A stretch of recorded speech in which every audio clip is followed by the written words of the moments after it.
మన ప్రభు అయిన యేసుక్రీస్తు నామములో ఈ ఉదయకాల మన్నా అనే కార్యక్రమాన్ని వీక్షిస్తున్న మీ అందరికీ హృదయపూర్వక వందనాలు తెలియజేస్తున్నాను.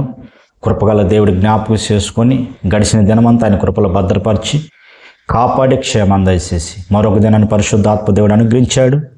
ఈ దినమంతా కృపాక్షేమం పరిశుద్ధాత్మ దేవుడు మనకు అనుగ్రహించి భద్రపరిచి కాపాడి క్షేమం దయచేయునుగాక.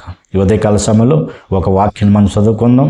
కీర్తన గ్రంథం 5వ అధ్యాయం 11 నుంచి మనం చదువుకుందాం. మరి నిన్ను ఆశ్రయించే వారందరూ సంతోషిద్దరు కనుక వారిని నీవు కాపాడుతావు కనుక. కీర్తనకారుడు అంటున్నాడు, ప్రభువా నిన్ను ఆశ్రయించే వారందరూ సంతోషిస్తారా, ఎందుకంటే వారిని నీవు కాపాడుతావు. ప్రియ దేవుడి బిడ్డ, ఇక్కడ గమనించినప్పుడు ఈ కీర్తనాకారుడు ఒకప్పుడు గొర్రెలు కాసుకుంటూ ఎన్నో శ్రమలు ఎన్నో పరిస్థితుల్లో ఉన్న దేవుడిని ఆశ్రయించాడు, దేవుడిని ప్రార్థించాడు, కీర్తన పాడి ప్రభుని స్తుతించాడు. తను ఆశ్రయించిన తాన్ని చిగ్గుపరచలేదు కానీ దేవుడు మరొక దావీదు గొర్రెలు కాసుకుంటూ తన దావీదుని ఒక సింహాసనం మీద కోసం పెట్టిన దేవుడు ఆశ్చర్యకరమైన దేవుడు కనుక కృతజ్ఞత కలిగి అంటున్నాడు, అయ్యా నిన్ను ఆశ్రయించిన వారు సంతోషిస్తారు, ఎందుకంటే అనుక్షణం వాళ్ళని కాపాడటమే కాకుండా ప్రభువునికి స్తోత్రం, వారిని నీవు ఉన్నత స్థానాన్ని నిలబెట్టగల సర్వోన్నతమైన దేవుడు అని. ఉదయకాల సమయంలో ప్రియ దేవుడి బిడ్డ, నీ ఎవరిని ఆశ్రయించి ఒకవేళ నష్టపోయావు, నీవు ఎవరిని ఆశ్రయించి కోల్పోయావు, ఉదయకాల సమయంలో ఏ సంతోషాన్ని కోల్పోయావు, ఏ ఆనందాన్ని కోల్పోయావు, నువ్వు నా యేసయ్య నువ్వు ఆశ్రయించగలిగితే, నా యేసయ్య మీద నువ్వు ఆధారపడగలిగితే నువ్వు పోగొట్టుకున్న సంతోషాన్ని, నువ్వు పోగొట్టుకున్న ఆనందాన్ని పరిశుద్ధాత్మ దేవుడు నీకు అనుగ్రహించునుగాక. కనుక ఇక్కడ అంటున్నాడు, ఆయన ఆశ్రయించే వారందరూ సంతోషిస్తారు, ఎందుకంటే ఆయన కాపాడే దేవుడు ఆయన.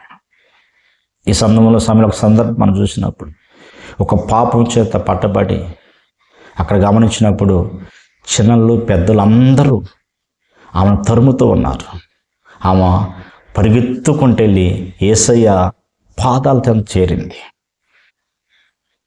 యేసు ప్రభుత్వాలు అంటున్నారు, మోషే ధర్మశాస్త్ర ప్రకారము పాపంతో పట్టబడ్డ వ్యక్తిని రాళ్లతో కొట్టి చంపాలి, ఇదిగో అమ్మ చేతికి అప్పగించు, ఆమె రాళ్లతో కొట్టి చంపాలని చెప్పేసి వారు యేసు ప్రభుతో మాట్లాడుతుంటే, నిజమే పాపంతో పట్టబడ్డవారిని మోషే ధర్మశాస్త్ర ప్రకారం రాళ్లతో కొట్టి చంపాలి, అయితే మీలో పాపం చేయని వారు ఎవరైనా ఉంటే మొదట ఆమె మీద రాయేమన్నాడు.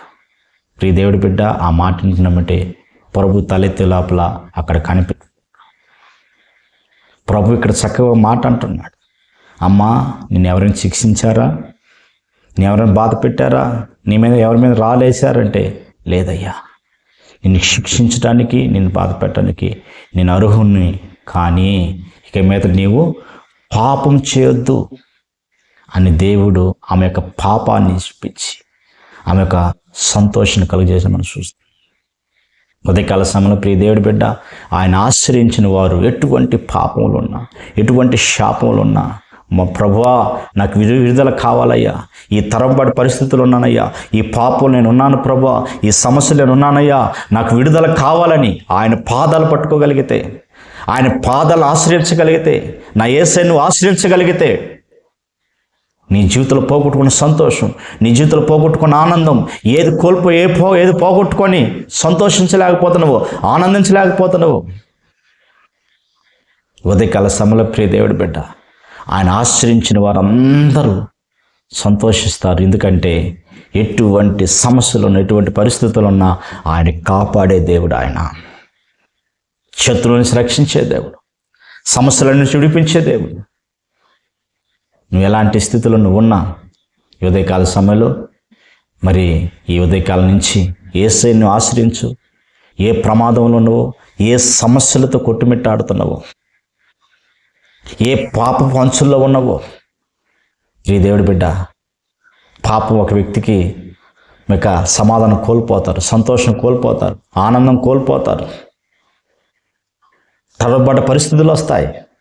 కానీ ఆయన ఆశ్రయించినప్పుడు పాపం నుంచి, ఆ శాపం నుంచి వాటన్నిటిని తప్పించేసి ఆయన తొలగించి ఆయన రక్తంతో కడిగి పరిశుద్ధపరిచి ఒక పవిత్రమైన జీవితాన్ని దయచేసే దేవుడు ఆయన. నువ్వు ఎక్కడ తలదించుకున్నావో అక్కడ తలెత్తుకుని చేయగల సర్వోన్నతుడు. కనుక ఈ ఉదయకాల సమయంలో అనేక మంది భక్తులను ఆశ్రయించి, మన పితృలు అనేక మంది ఆశ్రయించి గొప్ప జయాన్ని పొందుకున్నారు. అనేక సమస్యల నుంచి బంధకాలు విడిపించబడ్డారు, రాజ్యాలను జయించగలిగారు. ప్రియదేవుడి బిడ్డ, ఉదయకాల సమయంలో ఎందుకో ఉదయకాల సమయంలో ప్రభు మాట్లాడుతున్నాడు, నీవు ఎవరెవరిని ఆశ్రయించావేమో ఈ ఉదయకాల సమయంలో నా యేసయ్య పాదాలు పట్టుకో, ఆయన ఆశ్రయించు. నా దేవుడు నీ జీవితంలో సంతోషాన్ని దయచేయనుగాక. ఆయన ఎందుకంటే నేను అన్ని విషయాలు కాపాడి క్షేమం దయచేయనుగాక. ప్రార్థన చేసుకుందాం. పరిశుద్ధుడా, జీవాధిపతి, స్తోత్రాల స్వామి. ఉదయకాల సమయంలో మాతో మాట్లాడినందుకు స్తోత్రాల స్వామి. నిన్ను ఆశ్రయించి వారు సంతోషిస్తారన్నావు ప్రభా, ఎందుకంటే నువ్వు కాపాడే దేవుడు ప్రభా, నీకే స్తోత్రాలు. యేసయ్యా నీకే స్తోత్రం. ఉదయకాల సమయంలో ప్రభా నీకే స్తోత్రం. మా జీవితంలో సంతోషం, ఆనందం కోల్పోయే ఉన్నాం అయ్యా. కాపాడలేక శత్రువు తరుముతున్నారో ప్రభా, నీకే స్తోత్రాలయ్యా. మమ్మల్ని విడిపించి కృప చూపించి మేము పోగొట్టు సంతోషం, ఆనందం అలా కలుగజేసి కృప చూపించు స్వామి. నీ నామని ఘనపరచుకోమని యేసు నామములో అడుగుతున్న పరమ తండ్రి. ఆమేన్. ఆమేన్. హల్లెలూయా.